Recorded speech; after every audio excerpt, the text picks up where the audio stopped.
வணக்கம். Jawahar from Jawalpatti Puthur. Power writer அப்படிங்கிற YouTube channel மூலமாக உங்களை மீண்டும் சந்திப்பு ரொம்ப மற்ற மகிழ்ச்சி. அத்தோட எங்கள் சேனலை சப்ஸ்கிரைப் பண்ணுங்கள், பெல் பட்டன் அழுத்த மறந்துடாதீங்க. அத்தோட எல்லாத்துக்கும் ஷேர் பண்ணுங்க. அதாவது பள்ளிக்கூடங்கள், கல்வி நிறுவனங்கள் எல்லாம் ஒரு காலத்தில் ஒழுக்கங்களை கற்பிக்கக்கூடிய, உயர்ந்த எண்ணங்களை சொல்லி கொடுக்கக்கூடிய ஒரு அற்புதமான ஒரு அறச்சாலையாக, மக்களுக்கு நிம்மதி தரக்கூடிய ஒரு அற்புதமான ஒரு நிலையங்களாக இருந்தது. இன்னைக்கு அப்படி இல்லை.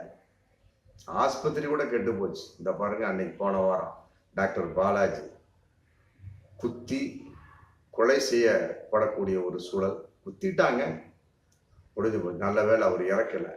கலைஞர் நூற்றாண்டு மருத்துவமனை சென்னை கிண்டியில் நடந்த ஒரு சம்பவம். இன்னைக்கு டிஸ்சார்ஜ் ஆச்சு, வெளியே வந்துட்டார். அது மாதிரி டாக்டர்களுக்கும் பாதுகாப்பு இல்லை, அதே போல ஆசிரியர்களுக்கும் பாதுகாப்பு இல்லை. எங்க காலத்திலாம் ஆசிரியர்கள்லாம் ரொம்ப நிம்மதியா இருப்பாங்களோ, அவங்கள கண்டா நாங்க ரொம்ப பயப்படுவோம். இன்னைக்கு அப்படிலாம் கிடையாது.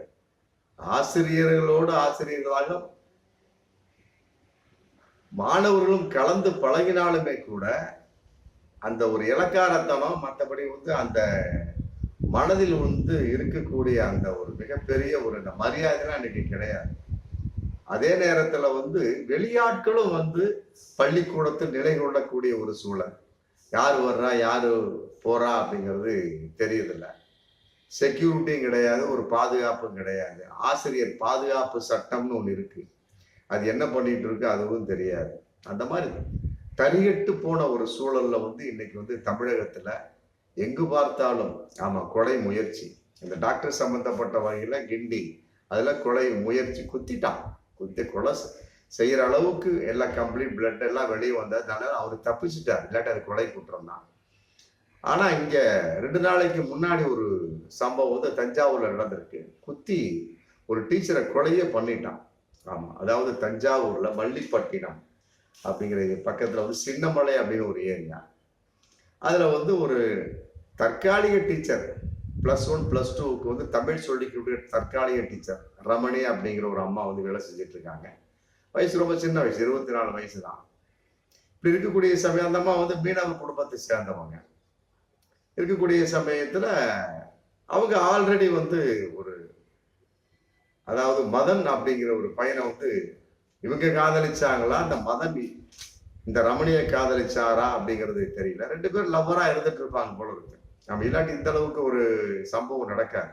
இந்த மலை காதலிச்சிருப்பாங்க, அந்த நபரும் மதனுங்கிறவரும் காதலிச்சிருப்பாரு. இதா என்ன ஆயிடுச்சு, அப்புறம் உடனே பொண்ணு கேட்டு போயிருக்கிறாரு மதன் வீட்டுல பெற்றோர்கள். இவர் சொல்லியிருக்காரு, மதன் இது மாதிரி ரமணிங்கிற ஒரு பொண்ணை நான் காதலிக்கேன். அந்த அம்மா டீச்சர், அரசு பள்ளியில டீச்சரா ஒர்க் பண்ணிட்டு இருக்கு மல்லிப்பட்டினத்துல.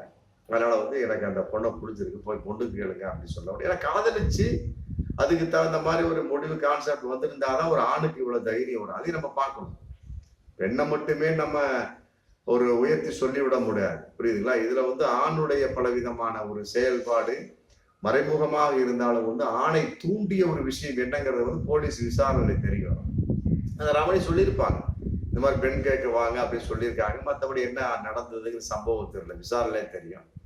உடனே இவர் மதன்கிறவர் தான் பெற்றோர்கள் அமைச்சு ரமணி வீட்டுக்கு போய் 2 பேருமே ஒரே குடும்பம் தான், ஒரே குடும்பம், தெருவு மட்டும் வேறு நினைக்கிறேன். எல்லாருமே மீனவ குடும்பம், மல்லிப்பட்டினத்தை சேர்ந்த சின்னமலை பக்கத்துல உள்ளவங்க ஆச்சுங்களா. போனக்கூடிய சமயத்துல அப்புறம் கேட்டிருக்காரு பொண்ணை. இந்த மாதிரி கேட்கக்கூடிய சமயத்தில் அவங்க பெற்றோர் மூஞ்சி அடிக்கிற மாதிரி சொல்லிட்டாங்க, இந்த மாதிரி என் பொண்ணுக்கு அதுல விருப்பம் இல்லைங்க, நீங்க வேற பொண்ணை பார்த்துக்குங்க.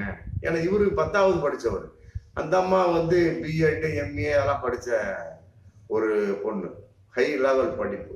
அதனால இவர் 10th படிச்சவர், சிங்கப்பூர்ல வேலை பார்த்துருந்துருக்காரு. அங்க வேலை பார்த்த வகையில எந்த ஒரு வேலையை செட் ஆகலைன்னு சொல்லிட்டு இங்க மல்லிப்பட்டினம் மீன் பிடிச்சி அந்த மீனவர் தொழில் பண்ணிட்டு இருந்திருக்கிறாரு. அந்த வகையில ஒரு நெருக்கம் பிளஸ் காதல் அப்படிங்கிற சமயத்துல இப்ப அந்த பொண்ணு கேட்டவரை சொல்லிட்டாங்க, இல்லைங்க என் பொண்ணுக்கு அதுல பிரியும் சொல்லிட்டாங்க. உடனே இவர் என்ன பண்ணிருக்கிறாரு, என்னடா இது முகத்துல கறி பூச்சற மாதிரி ஆயிடுச்சு போட்டு ரொம்ப ஆத்திரப்பட்டு என்ன பண்ணிருக்காரு, ஸ்கூலுக்கு அன்னைக்கே டக்குன்னு ஸ்கூல் இருந்திருக்குது, டக்குன்னு போய்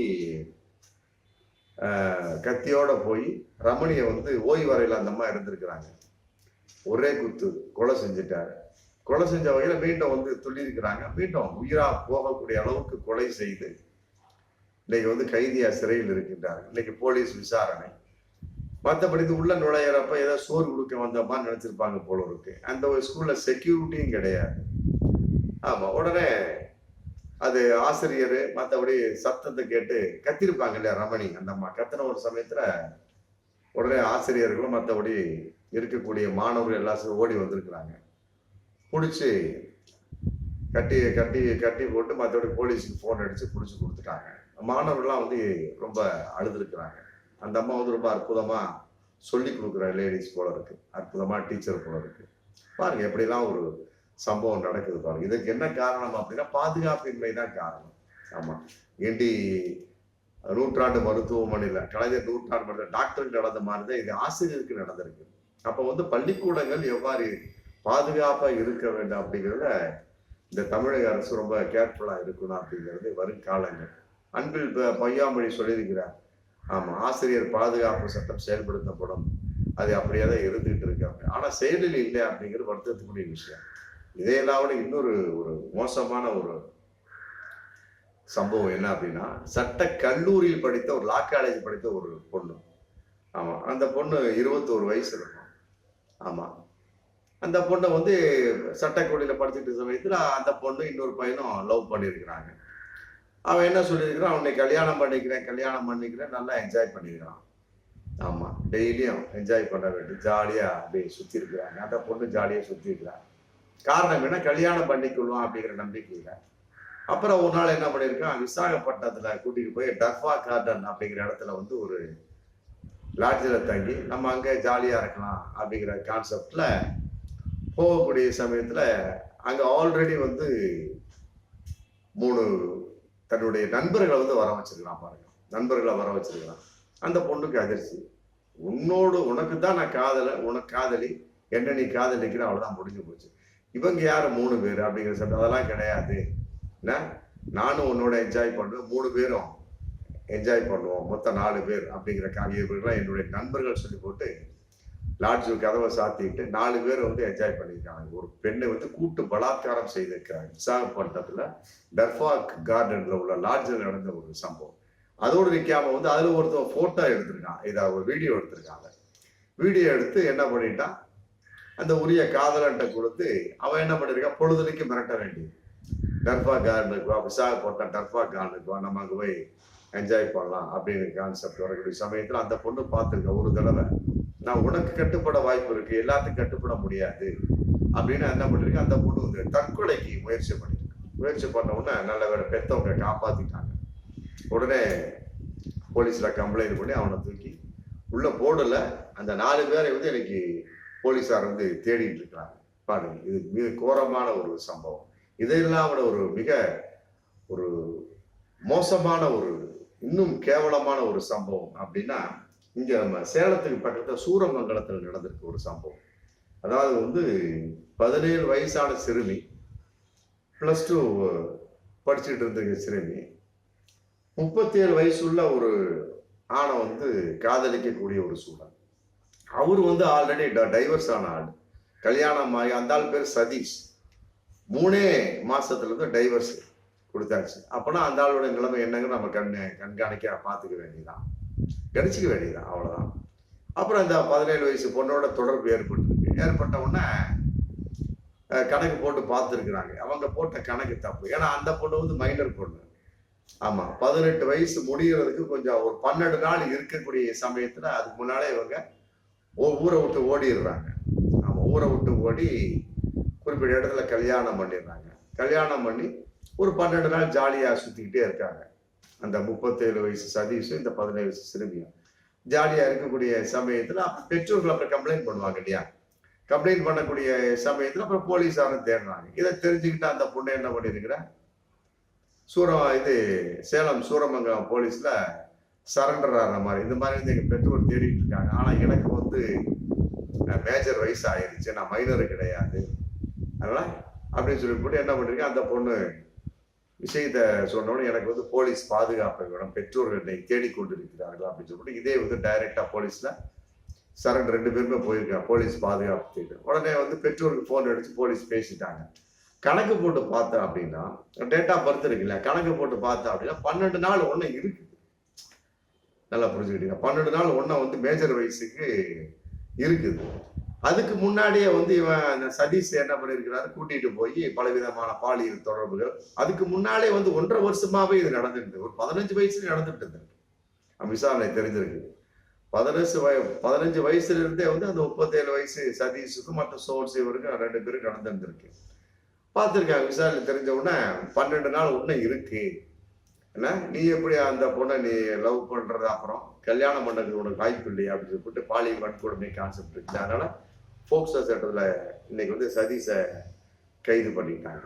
பாருங்க, 12 நாள் இருக்கவே இவங்க போட்ட கணக்கு தப்பு, போலீஸ் போட்ட கணக்கு சரி அப்படிங்கிறப்ப அது மைண்டருங்கிற கான்செப்ட்ல இன்னைக்கு வந்து அந்த பொண்ணை வந்து பாதுகாப்பு அறையில வச்சிருக்கிறாங்க. மற்றபடி சதீஷை வந்து சிறைச்சாலைக்கு அமைச்சாச்சு. இதையெல்லாம் விட இன்னொரு கொடுமை சம்பந்தப்பட்ட என்னன்னு கேட்டா, கோயம்புத்தூர்ல நடந்த ஒரு சம்பவம். அதான் கவர்மெண்ட் ஸ்கூல்ல வந்து +2 படிக்கிற ஒரு மாணவி பார்த்துருக்குது. சார் டீச்சர்ஸ் பார்த்துட்டே வந்துருந்துருக்குறாங்க. வயிறு கொஞ்சம் பெருசாகிட்டே இருந்துருக்குது. இது பெத்தவங்களுக்கும் தெரியல. கோவையில் நடந்த சம்பவம், பெத்தவங்களுக்கும் தெரியல. அது பார்த்த உடனே இவங்களுக்கு தெரிஞ்சு போச்சு, 8 மாச கர்ப்பம் அப்படிங்கிற துண்டா தெரிஞ்சு போச்சு. உடனே என்ன பண்ணிட்டாங்க, பெற்றவங்களை கூப்பிட்டு இந்தாங்க சொல்லி போட்டு 12/11/2024 டிசி கையில கொடுத்து நீங்க பொண்ணை கூட்டிட்டு போயிருப்பாங்க போட்டு கூட்டிட்டு போச்சு அமிச்சிட்டாங்க. உடனே அந்த அம்மா என்ன பண்ணிருக்காங்க, போலீஸ்ல கம்ப்ளைண்ட் பண்ணி இந்த மாதிரி வந்து எங்களுக்கு டிசி கொடுத்துட்டாங்க அப்படின்னு சப்ஜெக்ட் விஷயத்தையும் சொன்ன உடனே போலீஸ் வந்து கேட்டிருக்கிறாங்க. ஆமா, இந்த மாதிரி வந்து டிசி கொடுக்கப்பட்டது அப்படின்னு. 8 மாசம் கர்ப்பமா அந்த பொண்ணு இருக்கு, நாங்க எப்படி ஸ்கூல்ல வச்சிருக்க முடியும் அப்படின்னு சொல்லியிருக்காங்க. ஆமா, அப்ப போலீஸார் கேட்டாங்களாம், 8 மாசம் கர்ப்பமா இருந்தது உங்களுக்கு தெரியலையா, டீச்சர்ஸ் அப்படிங்கிற மாதிரி நீங்க கவனிக்கலையா அப்படின்னு கேட்டிருக்காங்க. பாருங்க எப்படிப்பட்ட கேள்வி பாருங்க. இதையெல்லாம் விட போலீஸார் வந்து பெற்றோர்கிட்ட கேட்கணும். ஆமா, 8 மாசமா நீ எந்த ஊர்ல இருந்துட்டு இருந்த, உன் பொண்ணு கர்ப்பமா இருக்க உனக்கு தெரியலையா அப்படின்னு வந்து போலீஸார் வந்து பெற்றவங்கள்ட்ட கேட்கணும். அதை தவறு பண்ணிட்டாங்களா என்னன்னு தெரியல. ஆமா, செய்தி அடிப்படையில் நம்ம பார்க்கின்ற பொழுது கட்டாயமா வந்து டிசியை கொடுத்துட்டாங்க. இன்னைக்கு வந்து அந்த பொண்ணு வந்து 8 மாசம் கர்ப்பமா இருக்கா. யார் கர்ப்பம் அப்படிங்கிறது இன்னைக்கு தெரியாத ஒரு சூழலா இன்னைக்கு இருந்துட்டு இருக்கு. இதெல்லாம் பார்க்கின்ற பொழுது என்ன ஒரு விஷயம் அப்படின்னு கேட்டா, இது பொழுதுலையும் நடந்துட்டு தான் இருக்குது. ஆமா, கொஞ்ச காலமா நடக்காம இருந்துட்டு இருந்து இன்னைக்கு வந்து எங்க பார்த்தாலும் பாலியல் வன்புணர்வு, பாலியல் சீண்டல்கள், ஆமா, ஆசிரியர் குத்தி கொலை, சிறுமிகள் கர்ப்பம், ஓடி போதல், இன்னும் ஓடி போய் கல்யாணம் செய்து கொள்ளுதல், இதெல்லாம் இருந்துட்டு இருக்கு. இதெல்லாம் பார்க்கக்கூடிய சமயத்துல நமக்கு என்ன தோணுது, பெண்களுக்கு வந்து எப்படிப்பட்ட பாதுகாப்பு இருந்தாலுமே சரி, அவர்களாக திருந்தாவிட்டால் கட்டாயமாக வந்து ஆமா இப்படிப்பட்ட வன்கொடுமைகளை தடுக்கவே முடியாது. ஆமா, என்ன சட்டம் போட்டாலுமே சரி தடுக்க முடியாது. அந்த ஆரம்பத்துல அந்த தஞ்சாவூர் மல்லிப்பட்ட கேஸ்லயும் அப்படித்தான். ஆமா, அந்த மாதிரி ரமணி வந்து காதலத்துக்கு சொன்ன கான்செப்ட் வகையில மதன் ஆசைப்பட்ட வகையில பெண் கேட்க வந்திருக்கிறாங்க. பட் அந்த அம்மா வந்து ரூட்டை மாத்திட்டதுனால ஆத்திரப்பட்ட வகையில மதன் கொலை செஞ்சுட்டாரு அந்த ரமணிய. இது ஒரு கான்செப்ட். மற்ற வகையில பார்க்கின்ற பொழுது ஆசையின் வெளிப்பாடு, காமத்தின் வெளிப்பாடு, போக்சோ சட்டம். ஆமா, இதெல்லாம் பார்க்கிறப்ப ஒரு விஷயம் மட்டும்தான் ஞாபகத்துக்கு வருது. அந்த பாலியல் துறையில் பாலியல் வன்கொடுமை, பாலியல் துன்புறுத்தல், பாலியல் சீண்டர்லாம் தடுக்கணும் அப்படிங்கிற கான்செப்டுக்கு ஊபியில வந்து மகளிர் ஆணையம் வந்து அந்த இருக்கக்கூடிய அந்த பாஜக அரசுக்கு வந்து ஒரு பரிந்துரை பண்ணியிருக்காங்க. எப்படின்னு கேட்டீங்கன்னா, டெய்லர் கடை இருக்கு, லேடிஸ்லாம் போய் அளவு கொடுக்கணும் அப்படின்னு வச்சுங்களா, ஜென்ஸ் தான் வந்து அளக்க முடியும். அந்த மாதிரி அதே மாதிரி உடற்பயிற்சி கூடங்கள், மற்றபடி வந்து முடி திருத்தக்கூடிய இடங்கள்லாம் வந்து எல்லாமே வந்து பெண்களா போடுங்க. அதாவது வந்து டெய்லர், ஒரு பெண் வந்து இன்னைக்கு துணி தைக்கணும் அப்படின்னா பெண்ணாலதான் வந்து அளவெடுக்கப்பட வேண்டும், பெண் டெய்லரால. அதே மாதிரி உடற்பயிற்சி கூடங்கள், மற்ற ஜிம்மு சம்பந்தப்பட்ட வகையில